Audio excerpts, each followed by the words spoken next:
Gente, muito bom dia. É um prazer e parte do que eu vou falar, e eu não usarei apresentação, porque ultimamente, quando a plateia é bastante seleta como essa, eu imagino que o mais importante seja a ideia e não a imagem. Mas parte do segredo do nosso mundo está exatamente nisso. Eu estou aqui em carne e osso, e parte da minha fala inicial foi obnubilada pela minha imagem. A minha imagem e o som por detrás da minha imagem ocultaram minhas primeiras palavras.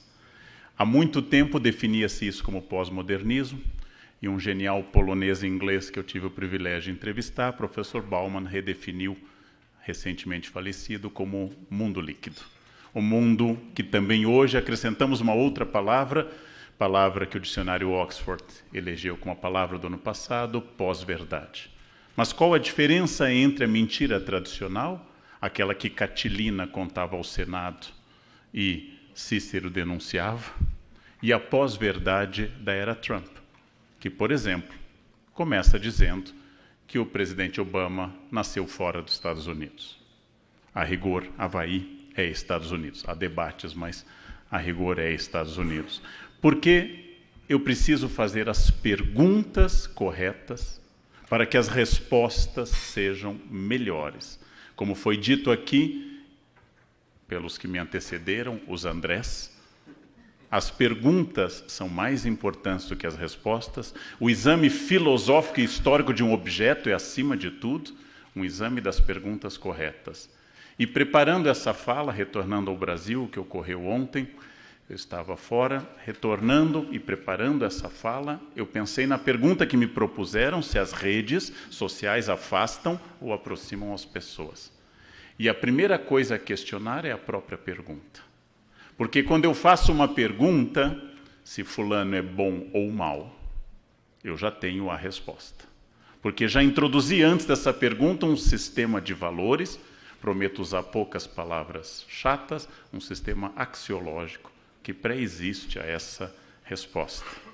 Quando eu pergunto, você acha que fulano foi um grande empreendedor ou não, eu já classifiquei a resposta que eu pretendo. Toda pergunta se aproxima, e eu peço licença às belas e inteligentes mulheres que aqui estão, a pergunta que toda esposa faz ao marido: eu estou bem?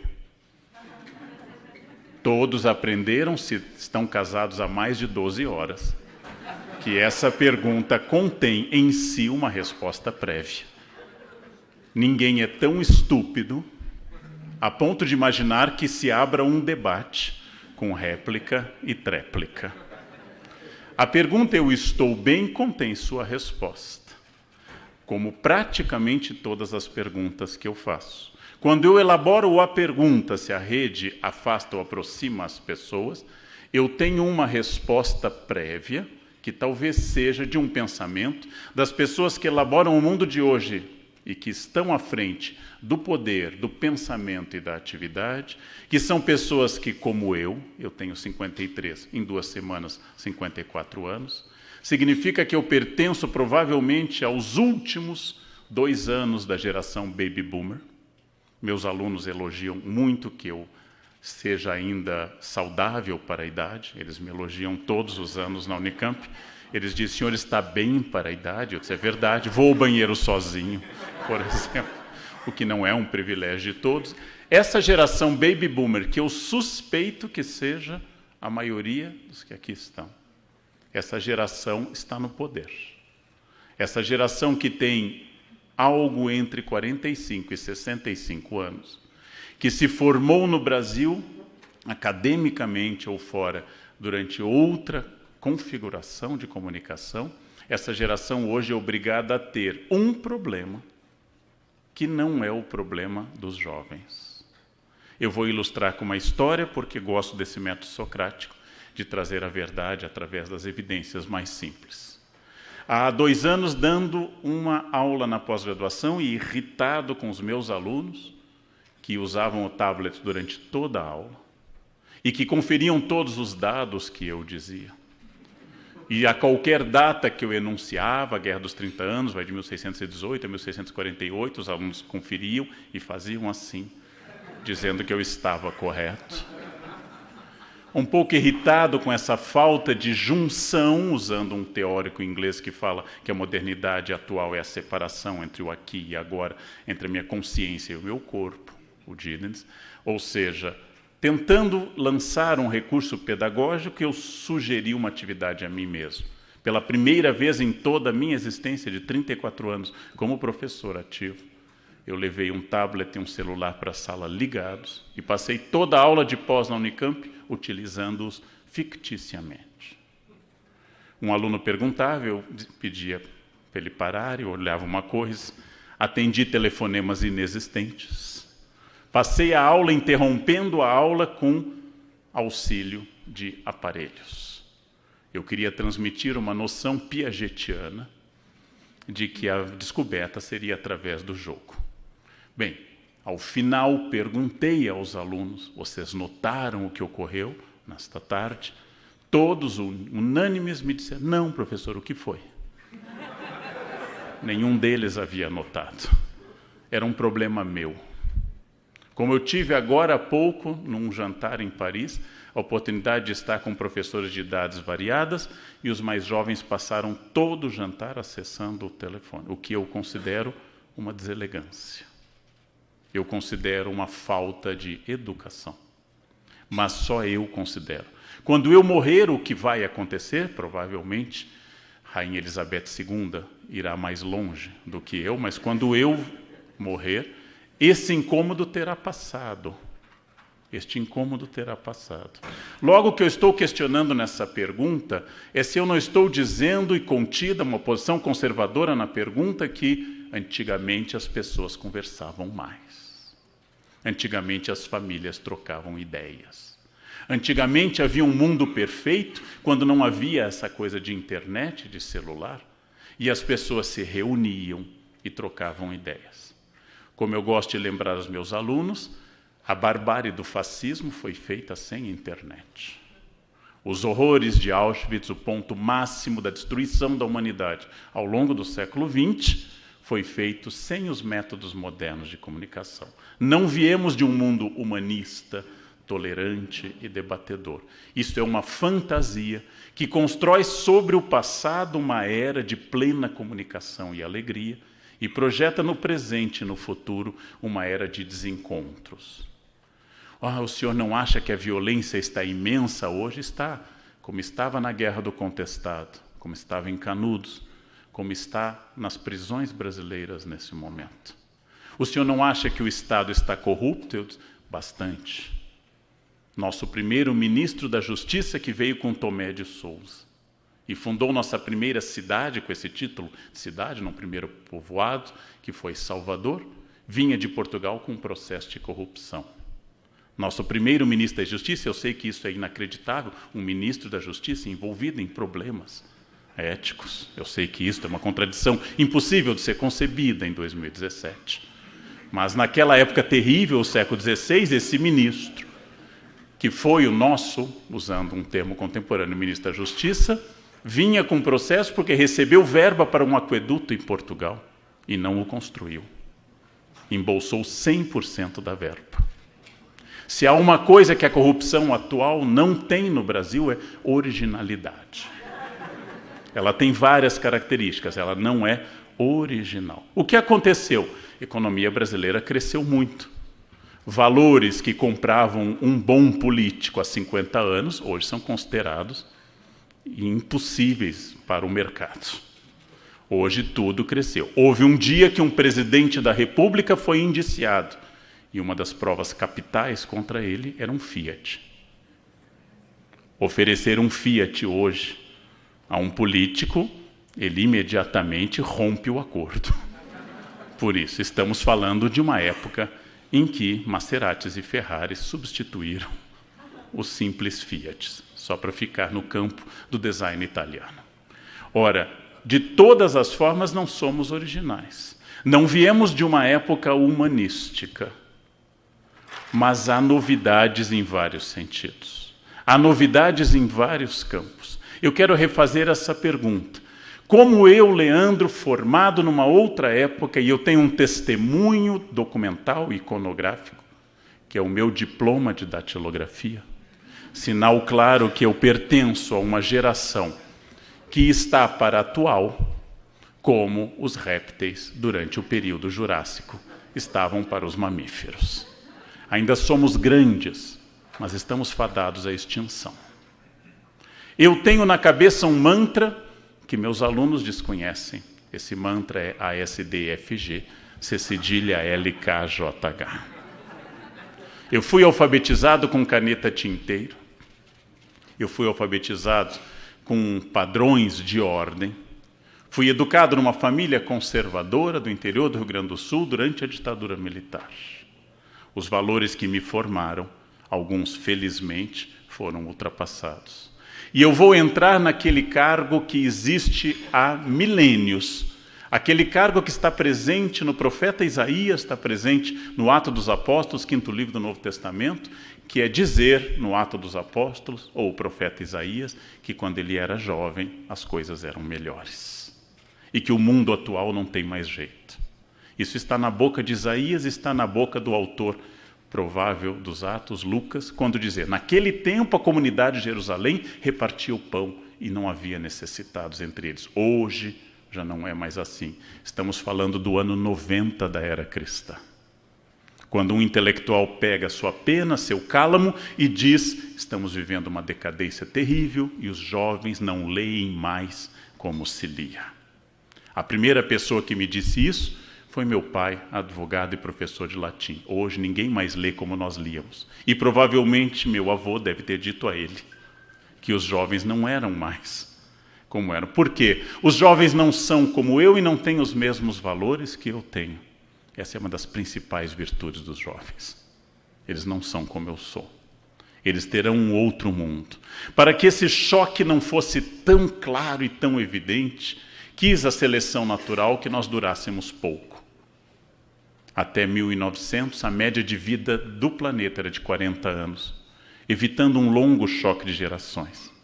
A medicina está tornando a vida insuportável, porque fez que eu ainda enfrente meus avós, meus pais e meus filhos. E nós ficamos dizendo que não se adapta mais e fazemos as perguntas erradas. Por que você não desliga o celular durante esse jantar? Resposta óbvia, em primeiro lugar, não estou interessado naquilo que está sendo tratado nessa mesa.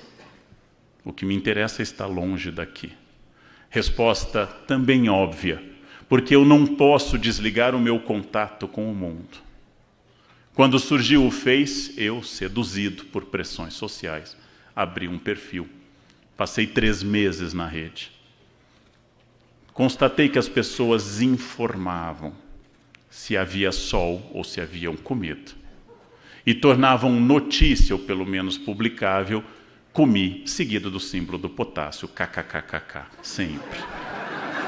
Almocei, kkkk. Passei 3 meses contemplando aquilo e decidi que o Face não era o meu campo. Deletei um perfil já lotado. E um aluno de 18 anos me pergunta no primeiro ano de graduação, professor, assustado, o senhor deletou o seu perfil? Eu disse, sim, o senhor perdeu todos os seus amigos. E me veio à cabeça a frase do grande Zygmunt Bauman, que disse que nos seus 90 anos de vida havia cultivado 4 amigos. Uma amizade demanda anos, inclusive porque ela é um item de investimento.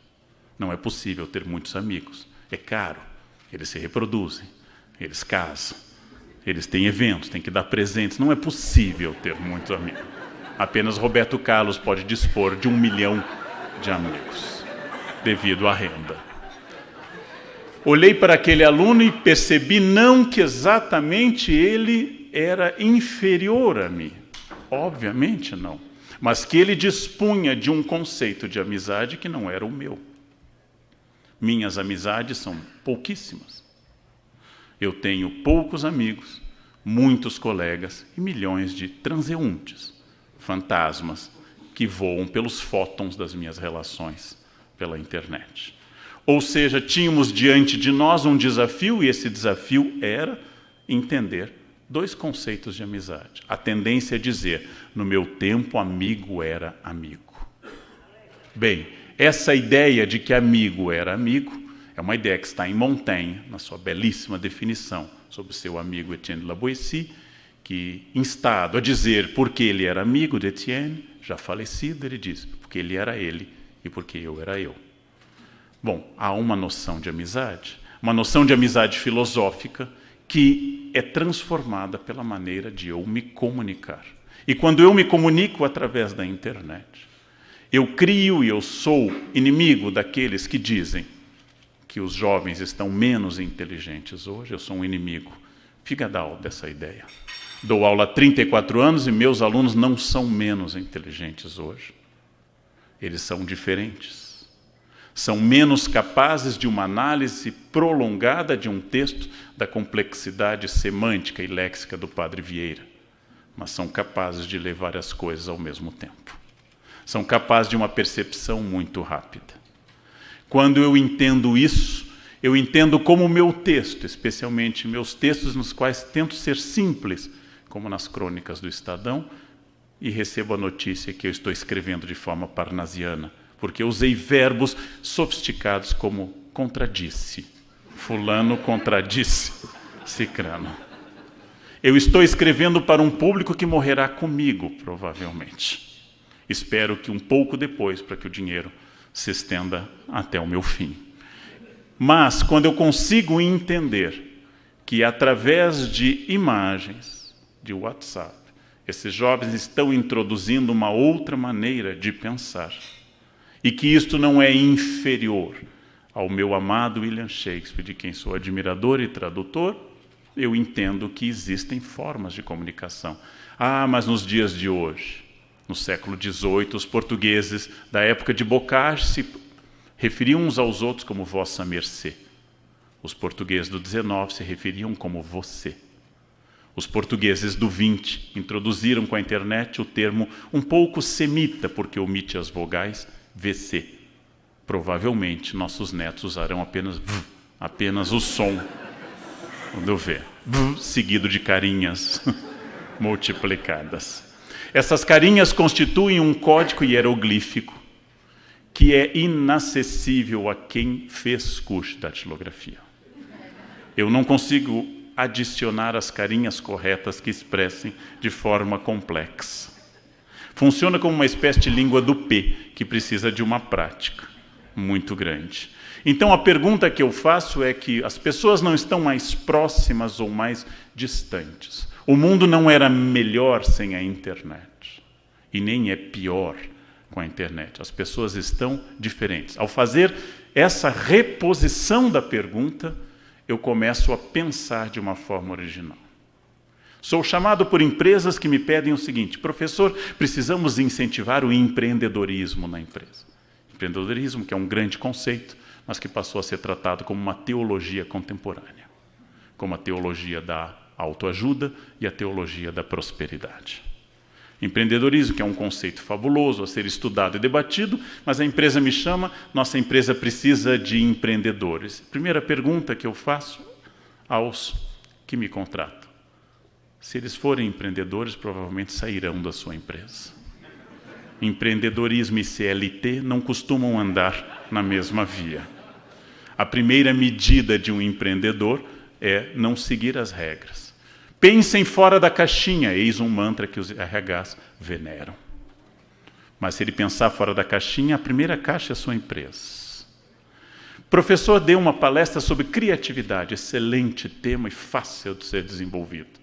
Como você contratou seu funcionário?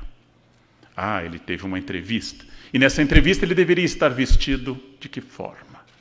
Ah, é sabido que esse funcionário candidato deveria estar com um terno sóbrio, escuro, uma gravata moderada, sem nenhum adorno, piercing ou tatuagem, e se fosse uma mulher, um taier preto. Uma homenagem ao comum, ao trivial e ao esperado. Você selecionou esse determinado comportamento, o comum, o esperado e o trivial, e agora quer que ele seja criativo. Não há uma contradição entre seu processo seletivo e o produto desejado. Se você queria alguém original, por que escolheu alguém mais ortodoxo que uma pomada minâncora? E saber o que eu acabei de falar já é sinal de idade. Pomada Minango. Podia ser pó granado também. Ou seja, há uma contradição entre o que esperamos e o que fazemos, há uma confusão entre fidelidade à empresa, responsabilidade, pontualidade e empreendedorismo, há uma confusão entre nós que pensamos um mundo que deve ter todas as virtudes do mundo antigo. Por exemplo, aquelas que o chefe do Departamento de Imprensa e Propaganda da ditadura do Estado Novo, Lourival Fontes, colocava nas carteiras de trabalho e que exaltava o trabalhador a ser alguém que ficasse sempre na mesma empresa. Uma determinada empresa aqui de São Paulo, de grande expressão nacional, me chamou e falou de um problema que eles têm, problema que não vem ao caso identificar a empresa, mas eles selecionavam seus diretores a partir de uma forma endógena, ou seja, quem entrou ali como office boy terminaria na presidência. O problema é que as gerações milênio, X e Y, não têm mais um projeto de 30 anos numa empresa. E talvez não possam ter. O que estará vivo e atuante daqui a 30 anos, fora a já citada Rainha Elizabeth II? O que estará atuante daqui a 30 anos? Eu não tenho a menor noção, porque pela primeira vez na história, a aceleração é de tal forma transformadora que os paradigmas não mudam mais de uma geração para outra, mas mudam dentro de uma mesma geração várias vezes. De tal forma que eu não posso prever nada sobre o futuro, apesar de ser essa a tentação de todo jornalista que me entrevista. Professor, como ficará o Oriente Médio na próxima década? Se eu tivesse essa resposta, minha renda seria outra. E a minha posição na geopolítica mundial também seria outra. O futuro pertence aos profetas, aos jogadores de búzios, aos astrólogos, à turma do tarô. O passado pertence ao historiador. E a todos nós que vivemos entre o diálogo do passado, que se esvai, como na metáfora de Agostinho, no capítulo 11 da Cidade de Deus, e de um futuro que nunca chega, nós vivemos num momento em que ninguém sabe o que acontecerá. Quando eu comecei meu doutorado, fim do século XVIII, mais ou menos, recebemos uma visita na Universidade de São Paulo de um líder sindicalista. E esse líder sindicalista, convidado pelo diretório acadêmico, lembrem-se que socialismo é um fenômeno que sobrevive em Cuba, Coreia do Norte e diretórios acadêmicos de humanas. São os locais mais fortes do socialismo. Em breve, só diretório acadêmico de humanas. Recebemos a visita de um líder sindical, isso era muito bom, porque estávamos em contato com a realidade de um Brasil que se transformava no final do governo Figueiredo.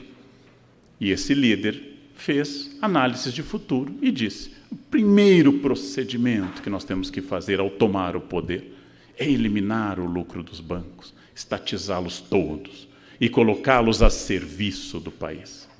Naturalmente, naquela ocasião, aplaudidíssimo. Este líder sindicalista tornou-se presidente e os bancos tiveram o lucro maior de toda a sua história durante seu governo. Como disse um ex-líder da Febraban, ex-escravos são os melhores capatazes. Uma frase com certa intuição.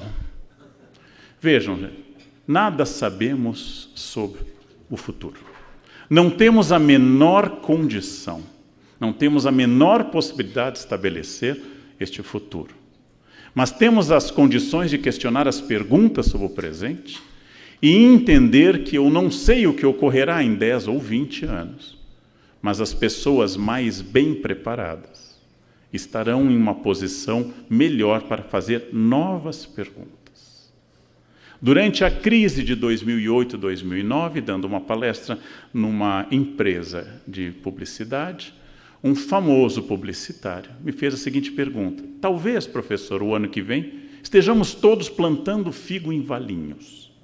Para quem não é da nossa região, Valinhos pertence à Grande Campinas e é famosa pela produção de figo. Eu disse a ele: é verdade, não sabíamos se a marola viraria um tsunami. Bem, eu profetizei, não sei o que ocorrerá, mas sei que se formos plantar figo em Valinhos, os que falarem inglês lerão melhores livros de agricultura. língua na qual os livros técnicos são superiores a todas as outras. Os que tiverem iniciativa promoverão a festa do figo. Os que tiverem redes sociais farão a Miss Figada. Os que tiverem ideias técnicas farão o figo liofilizado. Alguns investirão na commodity do figo e haverá um mercado futuro de figos. Independente da situação que enfrentarmos, a tempestade vem para todos e a reação de cada um é distinta. Logo, aqui vai a minha primeira resposta definitiva. Não sei nada sobre o futuro, mas sei que precisamos estar críticos, bem preparados, com muito conhecimento e observando muitas posições. E aqui uma das coisas que eu aprendi, que mudei, que eu errava no passado, passei a ler as posições completamente contrárias à minha, não apenas a ler meus críticos, que abundam, mas também as posições opostas à minha, porque percebi, como diriam os teólogos medievais, que entre os hereges algum sopro do Espírito Santo se faz notar. E ao ler posições completamente contrárias à minha, de posições que não admitia nem tocar, que eram tabu para mim, como a defesa do Estado Democrático de Direito, no qual eu não tolerava nem ouvir que alguém questionasse, descobri que era importante, inclusive, para aprofundar a minha posição. Através desse procedimento, eu quero quebrar uma questão importante no nosso mundo, que é essa questão de facções que não se comunicam mais. Esse talvez seja o principal defeito do mundo contemporâneo. Ninguém mais ouve ninguém. Quando Sartre debateu e rompeu com seu ex-amigo Camus, o autor do Estrangeiro, um falava e o outro escrevia. Um falava e o outro ouvia. Um publicava, outro, nos tempos modernos, respondia. Ninguém mais responde ninguém, porque ninguém mais escuta ninguém. Faço artigos e vários dos meus colegas e quase ex-colegas, como a Dora, faço artigos e fico surpreendido porque raras vezes alguém me critica pelo que eu escrevi, mas criticam pelo que acham que eu escrevi. E eu chamei a isso hermenêutica mediúnica, ou seja, a tentativa de interpretar meu texto a partir de espíritos. Fiz uma reflexão recente sobre as 3 mais recentes biografias de Hitler, mostrando em que mudavam as nossas consciências de uma para a outra, e recebo as seguintes mensagens. Hitler. Meu artigo inteiro foi sobre Hitler e suas biografias e fontes. Recebo a primeira mensagem. Adorei sua metáfora do Lula. Segunda mensagem. Também sou contra o juiz Moro. Eu disse, pelo amor de Sócrates, por que é que não leem o que eu escrevo e dizem isso está errado ou certo? Mas por que leem o que desejam? Porque o eu hoje na nossa comunicação, de velhos, medianos e jovens, o eu domina sobre tudo. Isso não é uma questão geracional mais. O eu domina sobre as pessoas de tal forma que o volitivo, a vontade, o afetivo, o intuitivo é uma palavra prévia. Aprendi também, e recebi conselhos de amigos jornalistas, já que não sou, de que certas palavras detonam no público paixões polares, como Che Guevara. Che Guevara, se não for acompanhado imediatamente de palavras como o maior genocida da história, o que é injusto, porque sempre esse título estará nas mãos dos chineses, mas aí também é injusto, porque dispõe de mais matéria-prima do que Che dispôs na ilha, né? É injusto. Mao, segundo seu último biógrafo, teria matado 70 milhões de pessoas. Isso deixa Stalin para trás, deixa Hitler para trás, mas é injusto, porque é muita matéria-prima para ser genocida. Né? Quero ver um genocídio em Andorra, em Malta, no Liechtenstein, né? Na Sibéria. Bem, quando eu escrevo sobre alguém, imediatamente detona na pessoa seus procedimentos mentais, e aí vem o grande defeito da comunicação contemporânea, que não é de jovem, é encaixar alguém imediatamente. Porque nós eliminamos para o bem e para o mal o recurso da autoridade. Quando eu digo, por exemplo, que a hiperinflação alemã de 1923 tem como base a emissão de moeda para apoiar a greve dos trabalhadores alemães no Sarre, ocupado pela França, um aluno levanta, não concordo. Eu disse, ok, qual a sua fonte, qual o livro, qual o documento que você utiliza para contestar esse dado histórico até hoje não contestado? Não, eu acho que esta é uma visão liberal. Sim, então me traduza dentro da obra de Adam Smith, que não conheceu a República de Weimar. O que Adam Smith teria dito sobre isso? Bom, me dê dados. Conteste a minha ideia a partir de algo concreto. É claro que os dados podem ser enganosos. Porém, conteste minha ideia a partir de coisas concretas. O que nós temos hoje é que no primeiro ano do curso de História eu dou um texto de Kant, História do ponto de vista cosmopolita. Os alunos leem. É um texto palatável de Kant, que é excepcional. É um texto palatável do filósofo alemão. Um aluno lê 3 parágrafos e diz, acho que Kant está errado. Eu olho para ele e digo, meu filho, se você estudar Kant 30 anos em alemão, você vai entender. Mais 30 você poderá contestar. E a chance de você estar errado é muito grande. No resto, leve a seguinte ideia. Ai, Kant, você não pode. Você não pode. Você pode emitir opinião. Só que quando Humberto Eco disse que a internet deu voz aos imbecis, essa frase contém 2 coisas. O fato de que o imbecil antes, como diria Nelson Rodrigues, se sentia minoria. Agora, ele se sente senhor do mundo e ele tem base empírica para isso. O imbecil pode andar pela rua porque ele descobriu que ele domina o planeta. O imbecil descobriu que ele é a maioria absoluta. E frases completamente sem sentido, sem sequer o brilho do nonsense dadaísta, frases completamente sem sentido, viram um refrão. Um refrão como ontem um crítico me colocou, falando de um amigo meu, colunista da Folha, dizendo, você tem que estudar muito para chegar aos pés do Pondé. Eu não tenho nenhuma fantasia de podofilia, então os pés do Pondé não me seduzem absolutamente em nada. Tenho uma relação antiga e sólida com o Pondé, a quem admiro como intelectual, discordo eventualmente e temos excelentes conversas sobre isso. Lançamos livro em conjunto.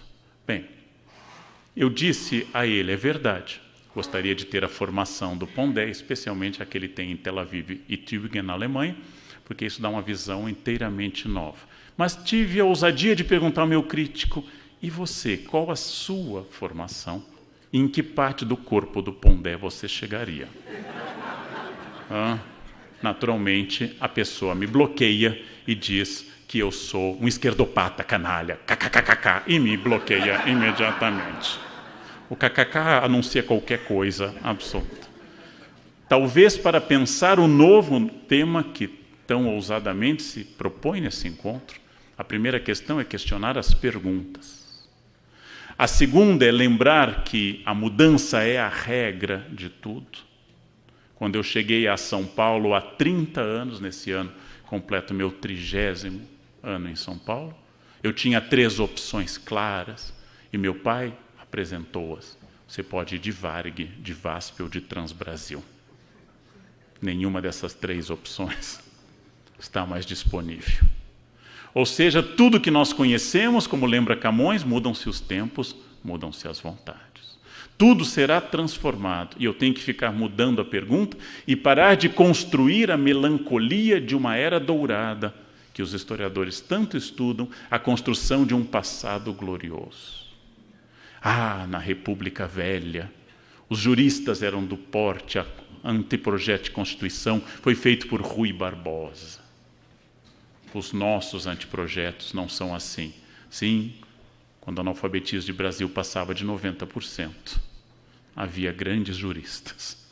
As pessoas têm opinião e elas expressam, você apresenta dados e elas contestam, e eu tenho que aprender a trabalhar nesse mundo em que mudou o critério, usarei outra palavra complicada, epistemológico, o critério de validação da verdade está bastante criticado. Prevalece o adjetivo sobre o substantivo e as pessoas não se escutam mais. Para encerrar, porque meu tempo se encerra, e passamos ao formato seguinte, eu diria que reformular as perguntas, não criar a nostalgia do passado, aprender a ouvir meus críticos e, por fim, formular algo que seja inteiramente novo, mantendo aquilo que não muda. E uma das coisas que não muda é a frase do famoso Francis Bacon, com a qual eu encerro essa fala. O que nunca muda e nunca mudou é dito por um filósofo inglês, por sinal, afastado do cargo de juiz por corrupção. Francis Bacon, o famoso Chico Toicinho. Francis Bacon disse, no início do século XVII, conhecimento é poder. Isto nunca mudou na história. Conhecimento é poder. Quem lida com o conhecimento, informação, cultura, poder material, sabe que saber é poder. Então não se trata de qual resposta eu vou encontrar, mas de qual pergunta eu vou formular. De qual nova pergunta eu vou fazer para encontrar uma nova resposta. Conhecimento é poder. Quando eu tenho uma nova atitude, um novo enfoque, eu mudo. Durante 300 anos na cidade de Górdio, todos tentaram desatar o nó, já que a profecia dizia que quem desatasse o nó governaria a Ásia. Alexandre olhou e viu que todos tentaram da mesma forma. Pegou a espada e cortou o nó ao meio. Não se trata de dar uma resposta a um enigma conhecido, mas perguntar qual a base, a arquitetura e o andaime desse enigma para dar uma outra resposta. Como dizia Bill Gates, se eu perguntasse aos meus clientes, citando Henry Ford, o que eles queriam, eles teriam dito cavalos mais velozes, e eu dei o Ford T. Às vezes não é exatamente o que as pessoas querem, mas o que nós podemos perguntar que façam elas desejarem mais e melhorar. Esta é a nossa contribuição, inclusive, para a cidadania de um país tão atacado ultimamente nas suas bases estruturais e que só continua existindo, porque vocês e eu continuamos acordando cedo, trabalhando e fazendo o que devemos fazer, senão já teria desabado por completo. Era isso que eu gostaria de dizer nessa primeira parte. Muito obrigado.